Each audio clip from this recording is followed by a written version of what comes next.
How do I create a video podcast?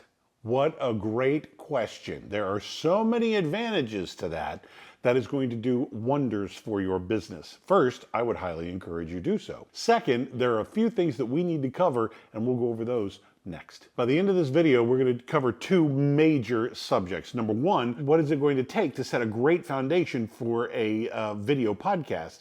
And second of all, we're just going to give you the 30,000 foot view of the equipment that you're going to need so you can prepare yourself for down the road. So let's get started.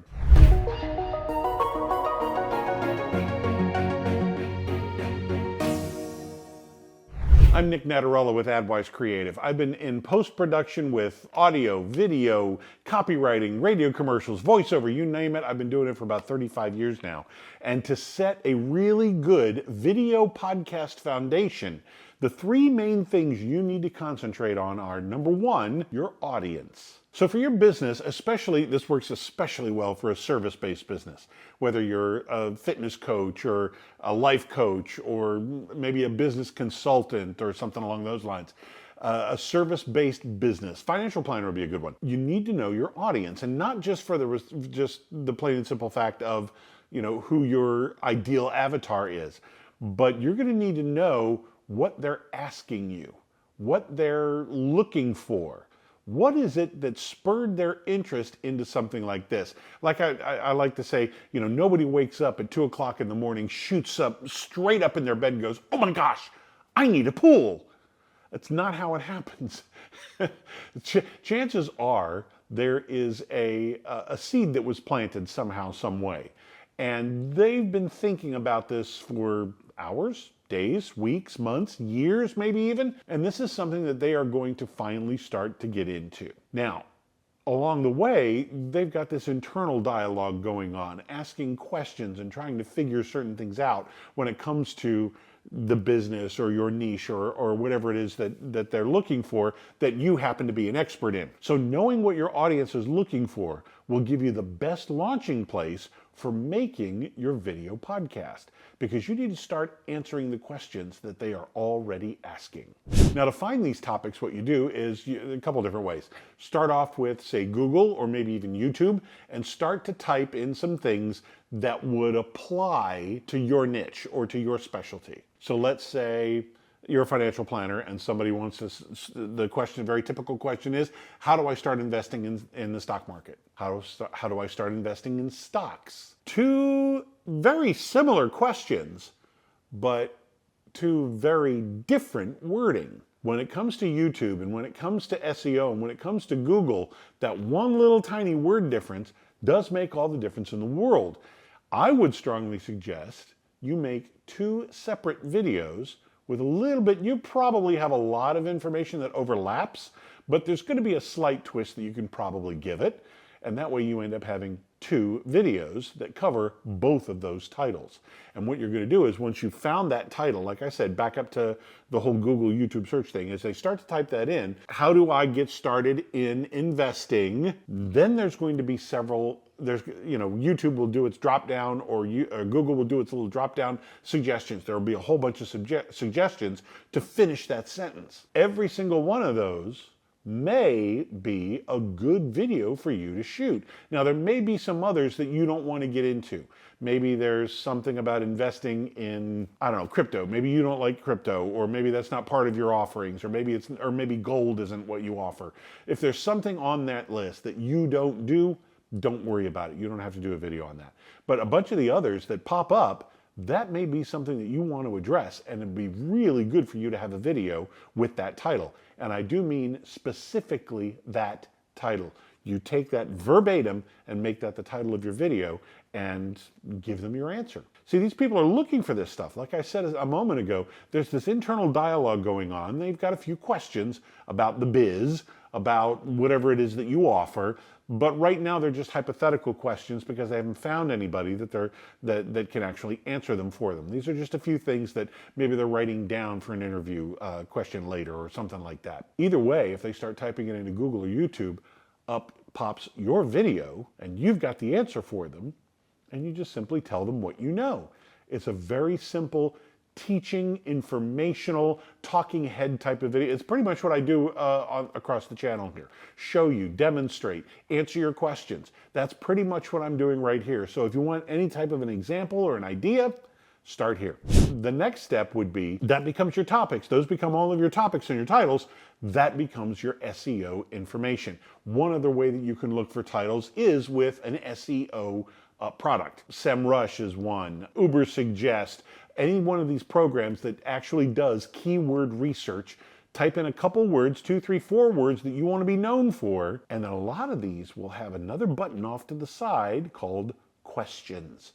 And it will give you the exact questions that people are already asking. Another place you can do some SEO research is answerthepublic.com. Again, they also have, you type in a few keywords, give it the gist of what you're looking for, and then you could easily scroll down and click the questions area. They've got several different areas on Answer the Public. One of them is questions, and you want to hone in on those questions that are especially indicative of your business and what you do and the services that you provide.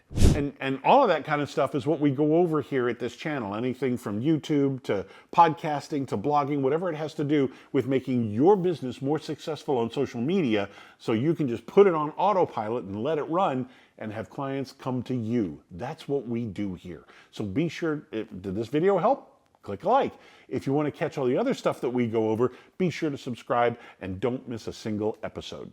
Now, of course, you can't do any of this recording without gear. And there's a lot of stuff that you can do for free, and then there's a lot of stuff that you can do for spending a lot of money. Let's say for the cameras, for example, I have no problems telling you, advising you, suggesting you start with the one in your pocket. Start with your smartphone. The best thing you can do for yourself is learn the process, figure out what the ins and outs are without spending a lot of money. And this is a great way to get started with your smartphone. Okay, fine. If you want to spend, say, $35 on a ring light, go right ahead. If you want to spend $10, $15 on a little tiny desk tripod for your camera, great. That's fine.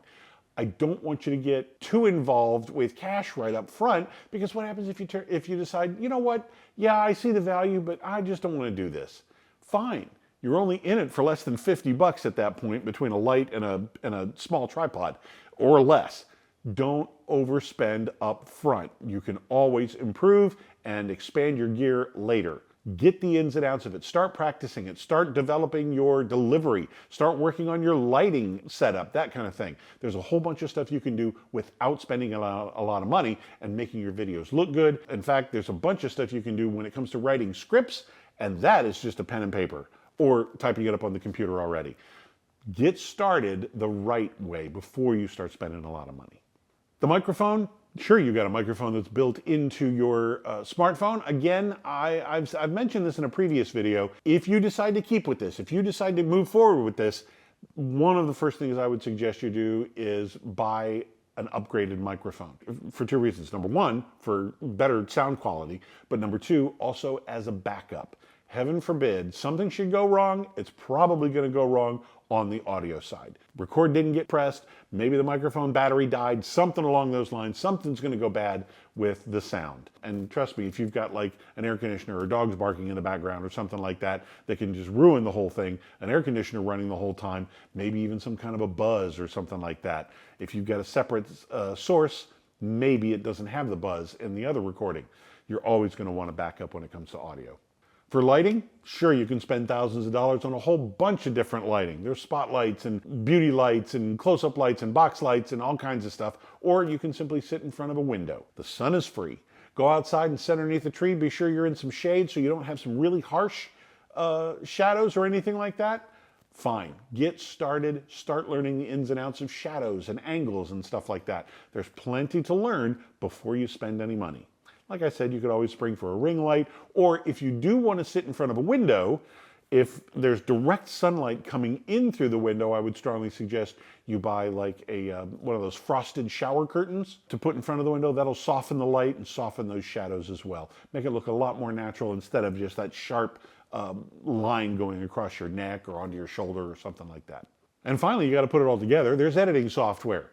Chances are you've got an editing app on your phone right now, and you can simply edit away and upload straight to YouTube from that app. Or YouTube also has another app called YouTube Studio. So go to your app store or iPhone store or wherever you want to go, whatever suits your phone the best, and look for YouTube Studio.